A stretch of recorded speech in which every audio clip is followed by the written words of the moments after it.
那我们来最后进行一个讨论吧，因为您在整体的介绍当中提到了很多关于菩提心的介绍。那对您来说，就是菩提心具体显示在哪里呢？菩提就是觉悟的意思，菩提就是真正的圆满正等觉，就是完全就是已经好像脱离了这个轮回，脱离了涅槃，就是完全是一种超越一切概念的那种境界。那个时候你不要担心快乐或不快乐，这是最究竟的境界，那就是菩提。那你向往这样的一个菩提，而且不至于自己那菩提是大乘的心嘛，所以就是一切众生，所有众生希望能够拥有这样的一个境界。你这样的一个发心就是叫菩提心，但是菩提心也有一个就是叫发心的菩提心，愿菩提心，另一个叫信菩提心嘛。一个是你就是发愿一切众生离苦得乐，那就是菩提心。简单来讲的话呢，你每天做任何善事，就是愿我的善根一切众生离苦得乐，变成因为我的这个善根，希望也成为了一切众生离苦得乐的一个原因。那也是一个很好的菩提心。另外一个菩提心，你自己的心要变成菩萨心、菩提心，有智慧的一个有智慧和慈悲的心。那就是菩提心。因为您今天我现在尽量讲的比较简化一点的不是这种理论的太多的菩提心的解释。因为您介绍了很多关于很宏观的概念，比如说觉悟，比如说菩提，比如说空。对，他们好像都指向了一种究竟，就是一种很超脱的一个状态，但是他们之间好像又有很多的不一样，是不是？你说就是比如说菩提啊、顿悟啊、空，没有不一样，他们很多时候是在一起。比如说你顿悟的时候，顿什么悟呢？你明白了一切都是空性，你完全这个悟的对境是什么呢？就是空性。这个悟的境界已经到了最高的级别的时候，就叫做成佛。那个成佛的佛叫另外一个名字叫做菩提。菩提是中文翻译嘛，其实是英文梵文叫做布达。而且它是另外一个呢，就是菩提的另外一个概念，就是你的正等觉，圆满正等觉悟的心。所以正觉就已经觉醒了，而且它是最诚的、最圆满的、最究竟的那个觉悟。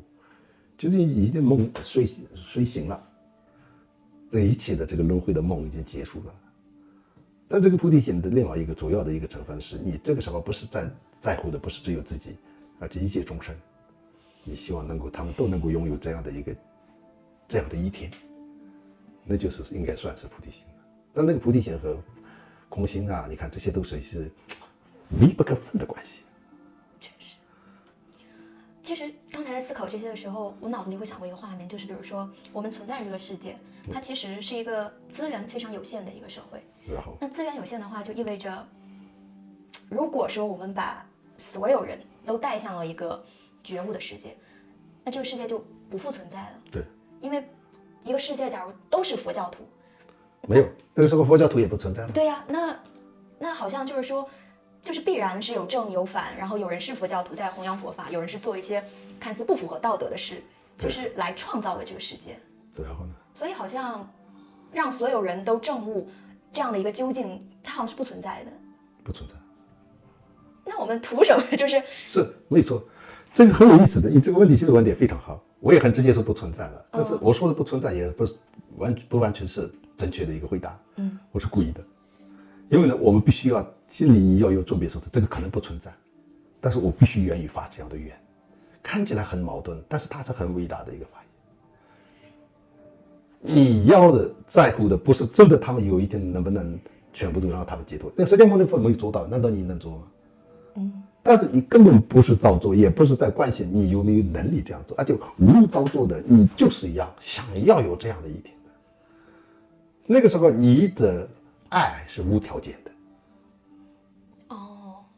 无造作的，所以你的理论上有没有机会成佛？如果我说是一定有的，有一天一定会实现的，你有很大的一个期待，你今天相信我，可能你明天不行。那我刚刚直接说是没有办法，其实是这样的回答反而比较好的，因为这个发现的终点不在于你真的能不能实现这个，而且你真的有没有想要实现这样的一个无造作无条件的爱在里面能够产生，那就是大爱。明知不可为而为之。对，是吧？你的成语比较多。挺神奇的。这是非常有意思的。